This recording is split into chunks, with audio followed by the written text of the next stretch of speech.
Para la hija se le pasaban las horas, con una cara de enamorado como decía la señora Engracia, que a mí casi me hacía olvidar su verdadero sistema. Después se levantaba, se iba a dar una vuelta por el pueblo, y cuando menos lo pensábamos, a la hora que menos costumbre teníamos de verlo venir allí lo teníamos, otra vez al lado del cajón, con la cara blanda y la mirada tan humilde que cualquiera que lo hubiera visto, de no conocerlo, se hubiera creído ante el mismísimo San Roque. Rosario se nos crió siempre debilucha y esmirriada, poca vida podía sacar de los vacíos pechos de mi madre. Y sus primeros tiempos fueron tan difíciles que en más de una ocasión estuvo a pique de marcharse. Mi padre andaba desazonado viendo que la criatura no prosperaba, y como lo resolvía todo echándose más vino por el gaznate, nos tocó pasar a mi madre y a mí por una temporada que tan mala llegó a ser que echábamos de menos el tiempo pasado, que tan duro nos parecía cuando no lo habíamos conocido peor. Misterios de la manera de ser de los mortales que tanto aborrecen de lo que tienen para después echarlo de menos. Mi madre, que había quedado aún más baja de salud que antes de parir, apañaba unas tundas soberanas, y a mí, que no le resultaba nada fácil cogerme, me arreaba unas punteras al desgaire cuando me tropezaba, que besugo de levantarme la sangre del trasero, con perdón, o de dejarme el costillar tan señalado como si me lo hubiera tocado con el hierro de marcar. Poco a poco la niña se fue reponiendo y cobrando fuerzas con unas sopas de vino tinto que a mi madre le recetaron, y como era de natural despierto, y el tiempo no pasaba en balde, si bien tardó algo más de lo corriente en aprender a andar, rompió a hablar de muy tierna con tal facilidad y tal soltura que a todos nos tenía como embobados con sus gracias. Pasó ese tiempo en que los chiquillos están siempre igual. Rosario creció, llegó a ser casi una mocita, y en cuanto reparamos en ella dimos a observar que era más avisada que un lagarto, y como en mi familia nunca nos diera a nadie por hacer uso de los sesos para el objeto con que nos fueron dados, pronto la niña se hizo la reina de la casa y nos hacía andar a todos más derechos que vagas. Si el bien hubiera sido su natural instinto, grandes cosas hubiera podido hacer, pero como Dios se conoce que no quiso que ninguno de nosotros nos distinguiésemos por las buenas inclinaciones, encarriló su discurrir hacia otros menesteres y pronto nos fue dado el conocer que si bien no era tonta, más hubiera valido que lo fuese. Servía para todo y para nada bueno. Rogaba con igual gracia y donaire que una gitana vieja, se aficionó a la bebida de bien joven, servía de alcahueta para los devaneos de la vieja, y como nadie se ocupó de enderezarle y de aplicar al bien tan claro discurrir fue de mal en peor hasta que un día, teniendo la muchacha 14 años, arrambló con lo poco de valor que en nuestra choza había, y se marchó a Trujillo, a casa de la Elvira.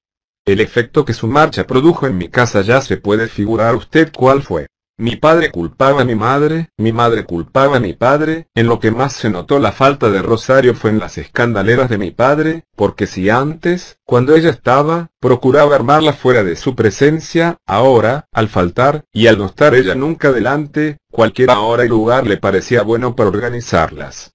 Es curioso pensar que mi padre, que a bruto y cabezón ganaba muy pocos, era ella la única persona que escuchaba. Bastaba una mirada de Rosario para calmar sus iras, y en más de una ocasión buenos golpes se ahorraron con su sola presencia.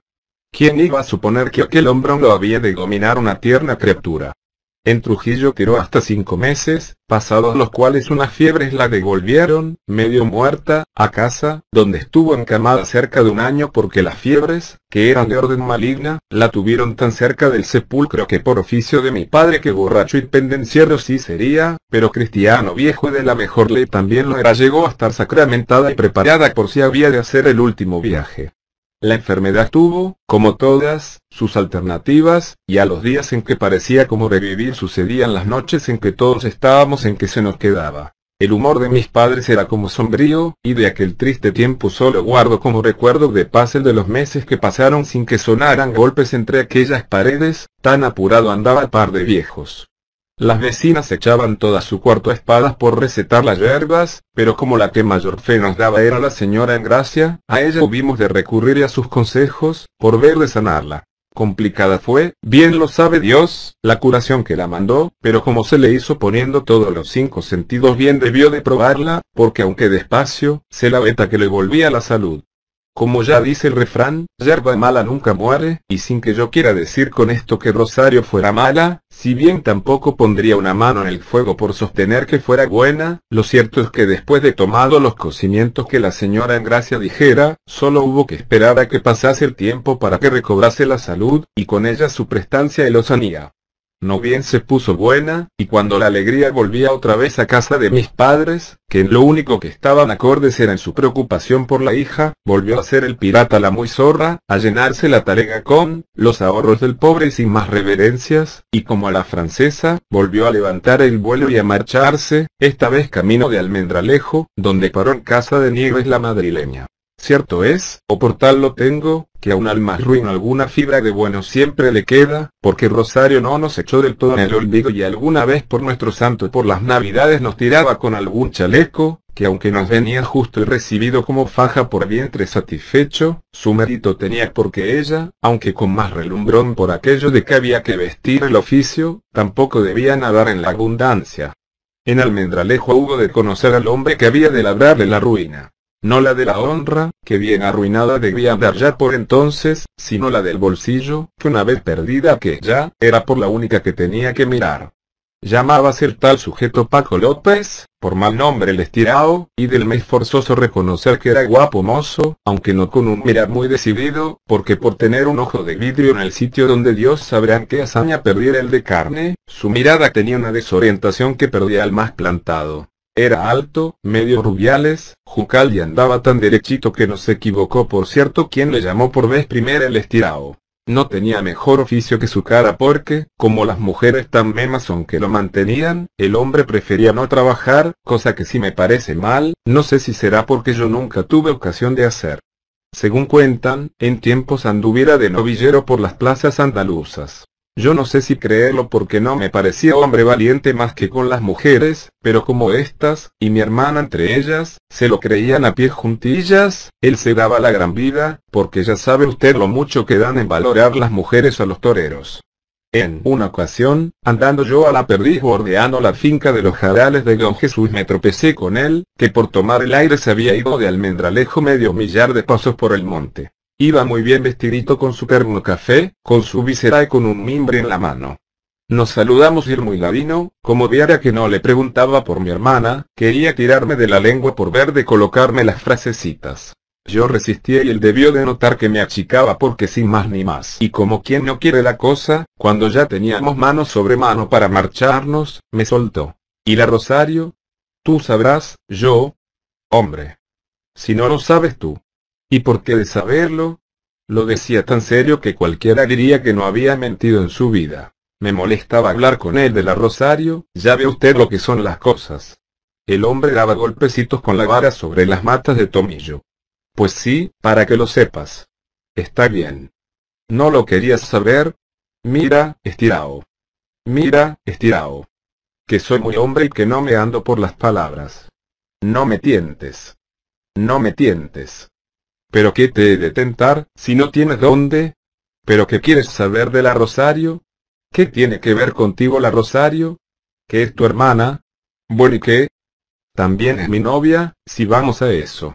A mí me ganaba por la palabra, pero si hubiéramos acabado por llegar a las manos le juro a usted por mis muertos que lo mataba antes de que me tocase un pelo.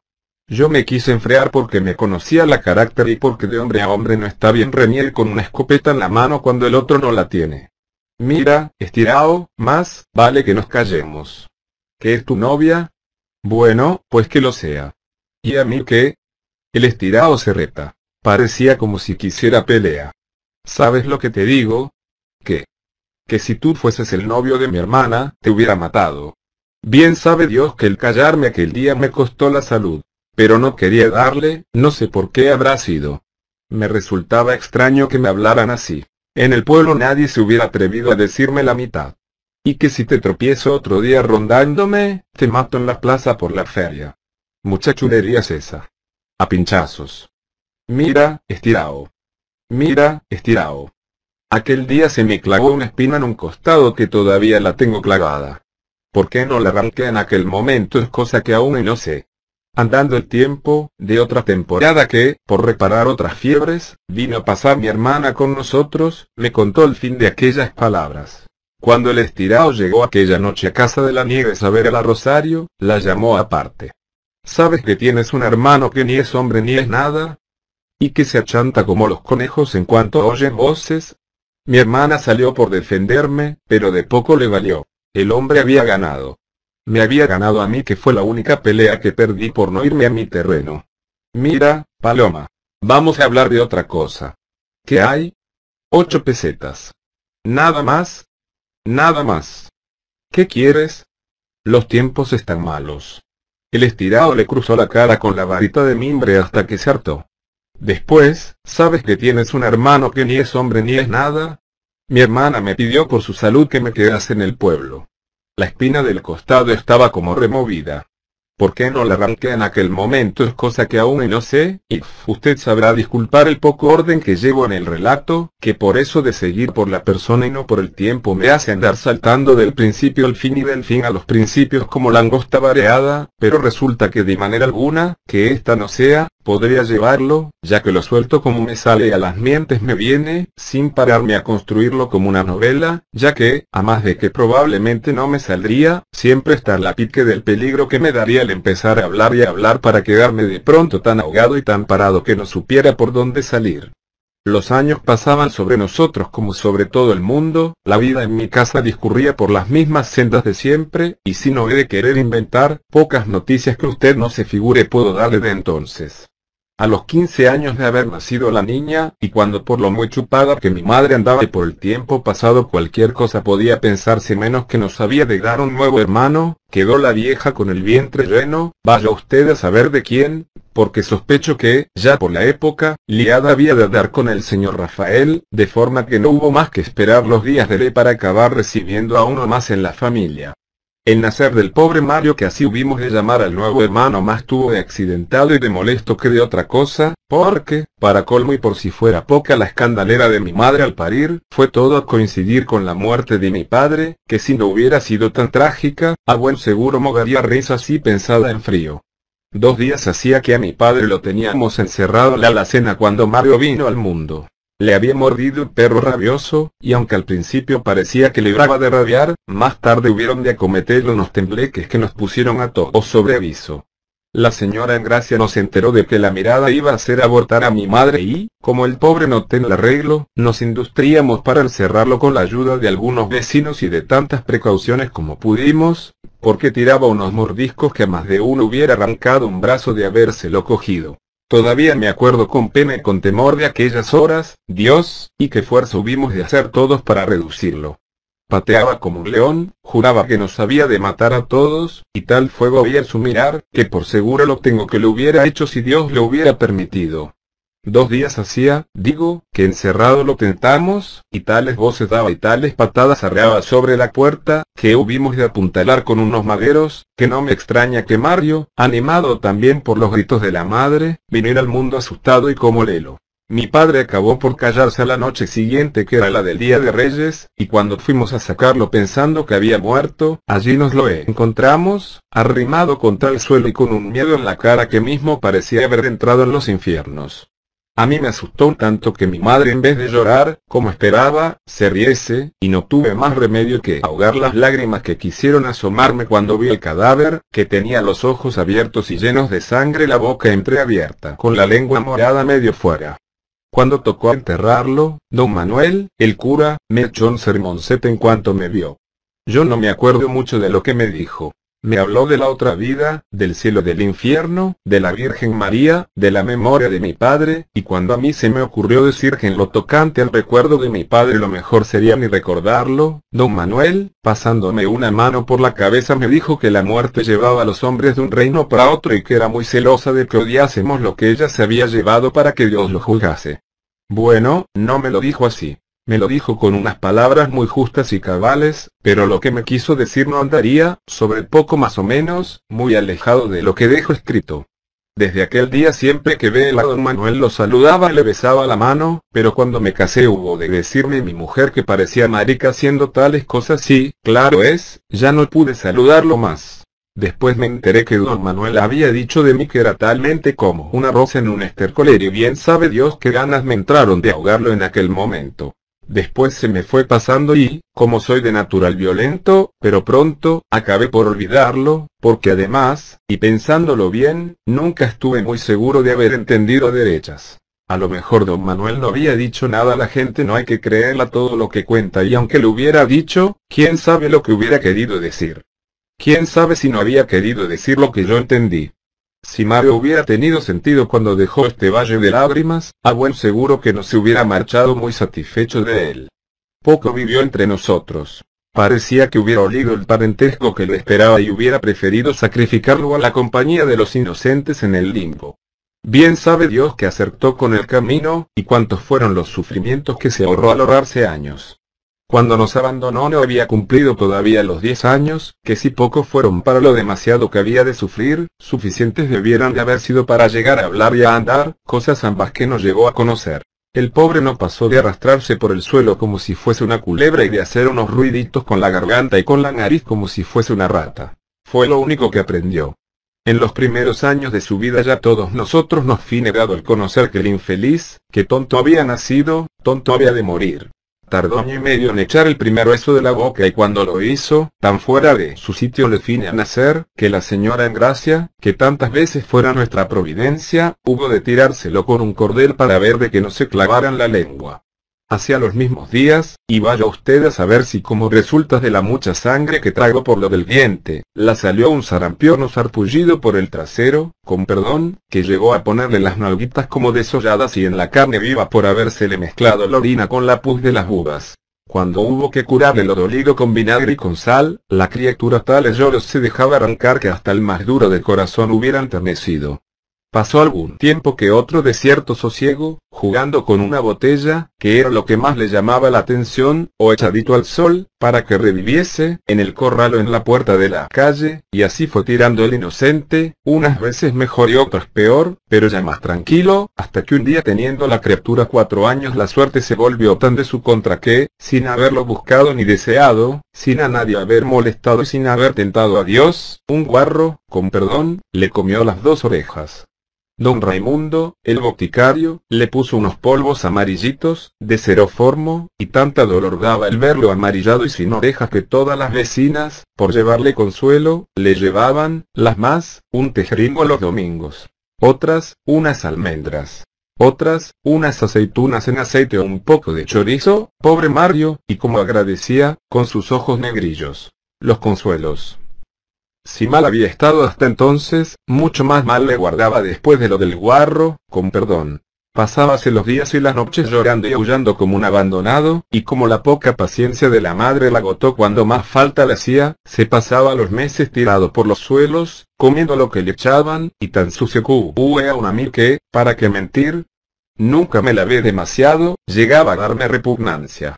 Cuando un guarro, con perdón, se le ponía a la vista, cosa que en la provincia pasaba tantas veces al día como no se quisiese, le entraban al hermano unos corajes que se ponía como loco. Gritaba con más fuerzas aún que la costumbre, se atosigaba por esconderse detrás de algo, y en la cara y en los ojos un temor se le acusaba que dudo que no lograse parar al mismo Lucifer que a la tierra subiese.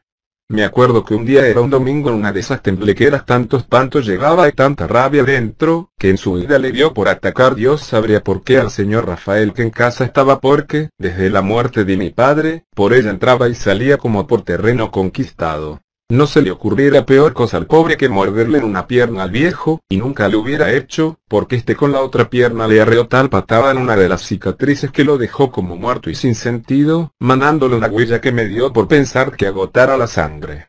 El vejete se reía como si hubiera hecho una hazaña y tal odio le tomé desde aquel día que, por mi gloria le juro, que de no habérselo llevado Dios de mis alcances, me lo hubieran diñado en cuanto hubiera tenido ocasión para ello.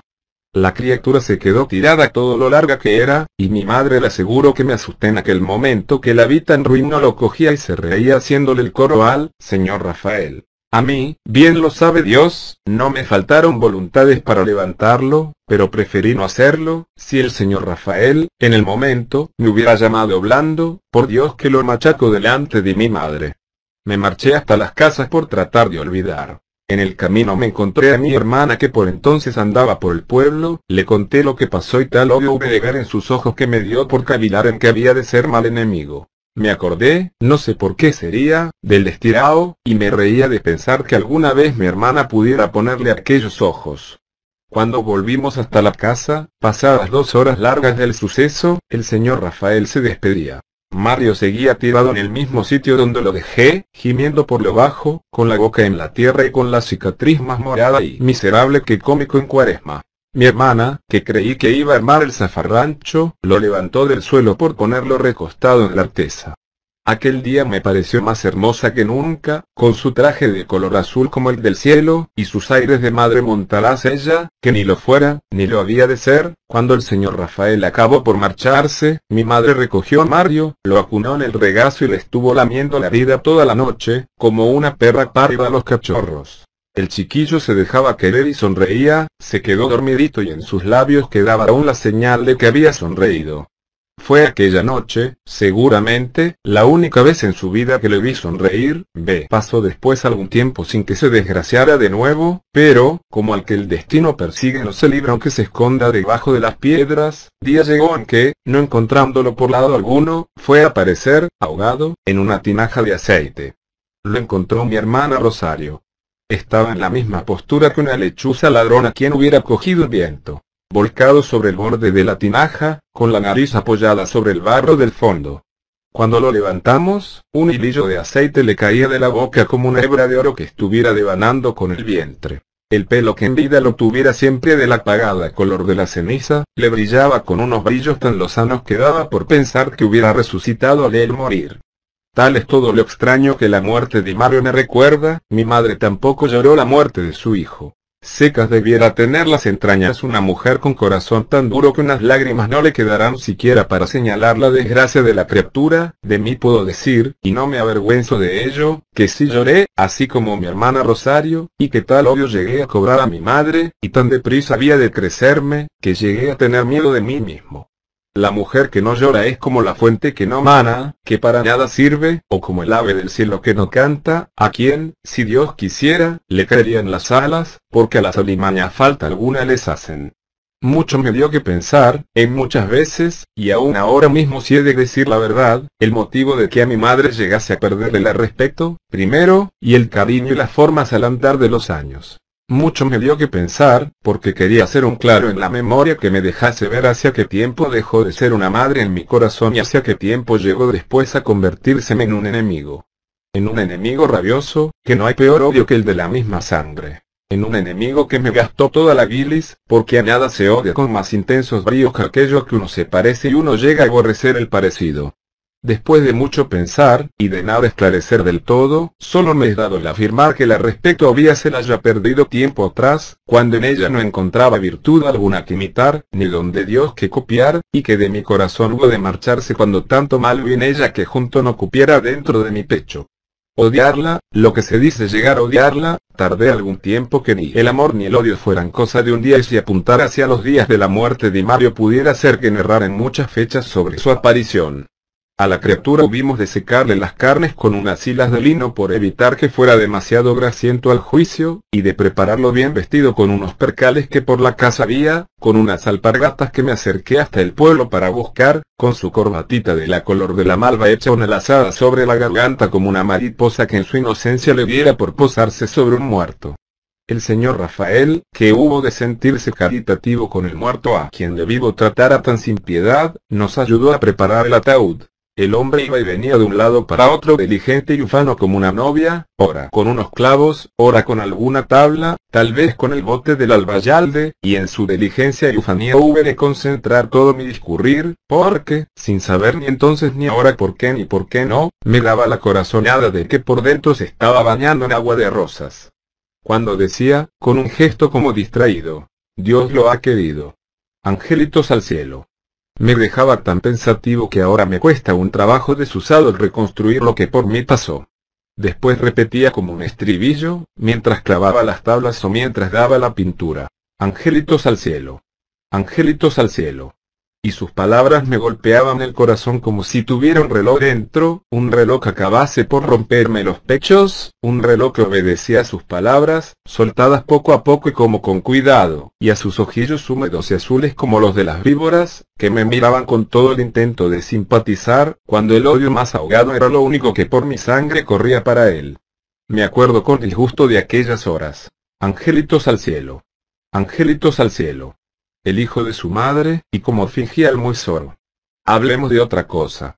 Yo no supe nunca, la verdad, porque tampoco nunca me diera por pensar en ello en serio, en cómo serían los ángeles.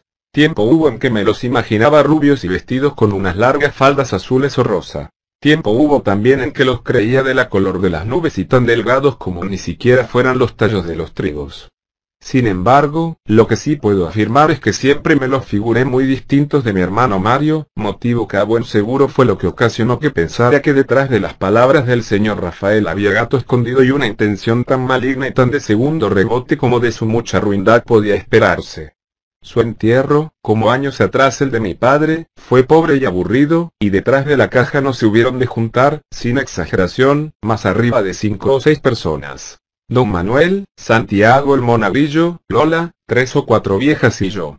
Delante iba Santiago, con la cruz, silbandillo y dando patadas a los guijarros. Detrás, la caja. Detrás, don Manuel con su vestidura blanca sobre la sotana, que parecía como un peinador, y detrás las viejas con sus lloros y sus lamentos, que mismo parecía a quienes las viese que todas juntas eran las madres de lo que iba el cerrado camino de la tierra. Lola era ya por entonces medio novia mía, y digo medio novia nada más porque, en realidad, aunque nos mirábamos con alguna inclinación, yo nunca me había atrevido a decirle ni una palabra de amores. Me daba cierto miedo que me despreciase, y si bien ella se me ponía a tiro las más de las veces porque yo me decidiese, siempre podía más en mí la timidez que me hacía dar largas y más largas al asunto, que iba prolongándose ya más de lo debido. Yo debía de dar por los 28 o 30 años, y ella, que era algo más joven que mi hermana Rosario, por los 21 o 22. Era alta, morena de color, negra de pelo, y tenía unos ojos tan profundos y tan negros que herían al mirar.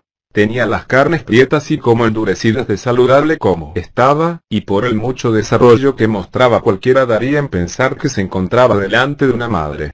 Sin embargo, y antes de pasar adelante y arriesgarme a echarlo en el olvido, quiero decirle a usted, para tenerme en todo a la verdad, que por aquellas fechas tan entera estaba como al nacer y tan desconocedora de varón como una novicia. Es esto una cosa sobre la que quiero hacer hincapié para evitar que puedan formarse torcidas ideas sobre ella. Lo que hiciera más tarde solo Dios lo sabe hasta el final allá ella con su conciencia, pero de lo que hiciera por aquel tiempo tan seguro estoy que alejada de toda idea de lujuria andaba que no dudaría ni un solo instante en dar mi alma al diablo si me demostrase lo contrario.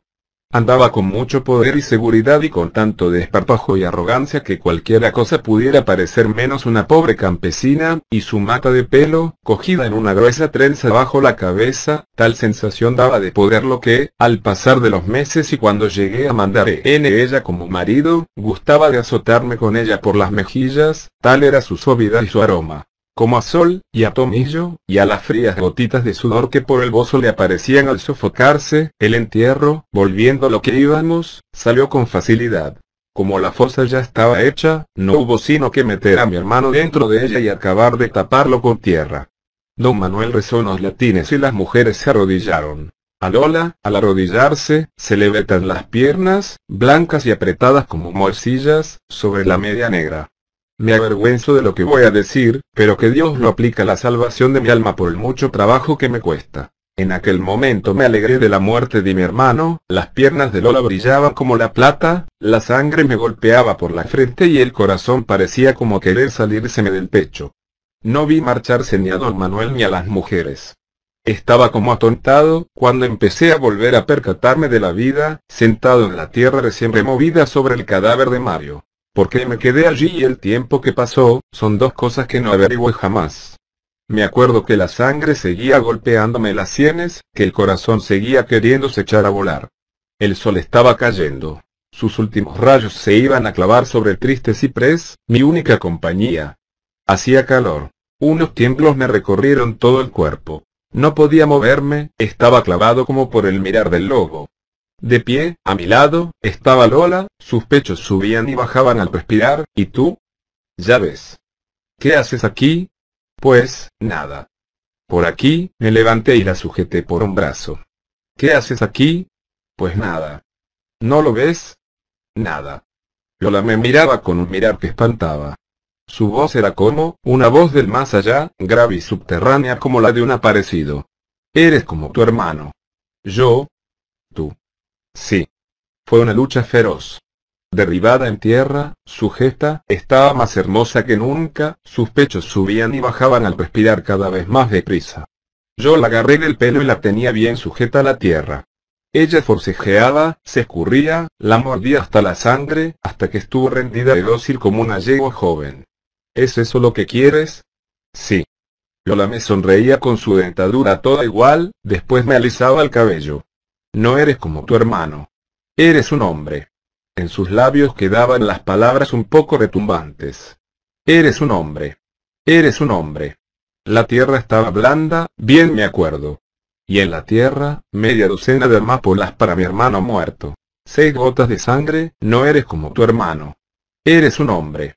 ¿Me quieres? Sí. Y 15 días ha querido la providencia que pasarán desde que dejé escrito lo que atrás queda, y en ellos, entretenido como estuve con interrogatorios y visitas del defensor por un lado, y con el traslado hasta este nuevo sitio, por otro, no tuve ni un instante libre para coger la pluma. Ahora, después de releer este fajo, todavía no muy grande, de cuartillas, se mezclan en mi cabeza las ideas más diferentes con tal precipitación y tal marea que, por más que pienso, no consigo acertar a qué carta quedarme. Mucha desgracia, como usted habrá podido ver, es la que llevo contada, y pienso que las fuerzas han de decaerme cuando me enfrente con lo que aún me queda, que más desgraciado es todavía. Me espanta pensar con qué puntualidad me es fiel la memoria, en estos momentos en que todos los hechos de mi vida sobre los que no hay maldita la forma de volverme atrás van quedando escritos en estos papeles con la misma claridad que en un encerado. Es gracioso y triste también, bien lo sabe Dios. Pararse a considerar que si el esfuerzo de memoria que por estos días estoy haciendo se me hubiera ocurrido años atrás, a estas horas, en lugar de estar escribiendo en una celda, estaría tomando el sol en el corral, o pescando ánguilas en el regato, o persiguiendo conejos por el monte.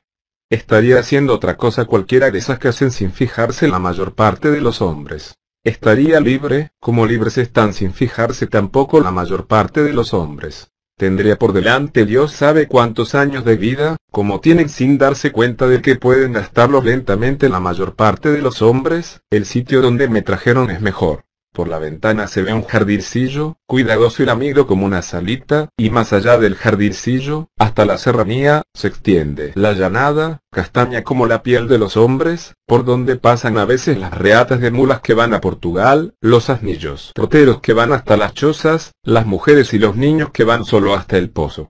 Yo respiro mi aire, que entra y sale de la celda porque con él no da nada, ese mismo aire que a lo mejor respira mañana o cualquier día el mulero que pasa. Yo veo la mariposa toda de colores que revola torpe sobre los girasoles, que entra por la celda, da 2 vueltas y sale, porque con ella no va nada, y que acabará posándose tal vez sobre la almohada del director. Yo cojo con la gorra el ratón que comía lo que yo ya dejara, lo miro, lo dejo porque con él no da nada y veo cómo escapa con su pasito suave a guarecerse en su agujero, ese agujero desde el que sale para comer el rancho del forastero, del que está tan solo una temporada en la celda de la que ha de salir para el infierno las más de las veces. Tal vez no me creyera si le dijera que en estos momentos tal tristeza me puebla y tal congoja, que por asegurarle estoy que mi arrepentimiento no menor debe ser que el de un santo. Tal vez no me creyera, porque demasiado malos han de ser los informes que de mí conozca y el juicio que de mí se haya formado a estas alturas, pero sin embargo, yo se lo digo, quizás nada más que por eso de decírselo, quizás nada más que por eso de no quitarme la idea de las mientes de que usted sabrá comprender lo que le digo, y creer lo que por mi gloria no le juro porque poco ha de valer jurar ya sobre ella. El amargor que me sube a la garganta es talmente como si el corazón me fabricara cibar en vez de sangre.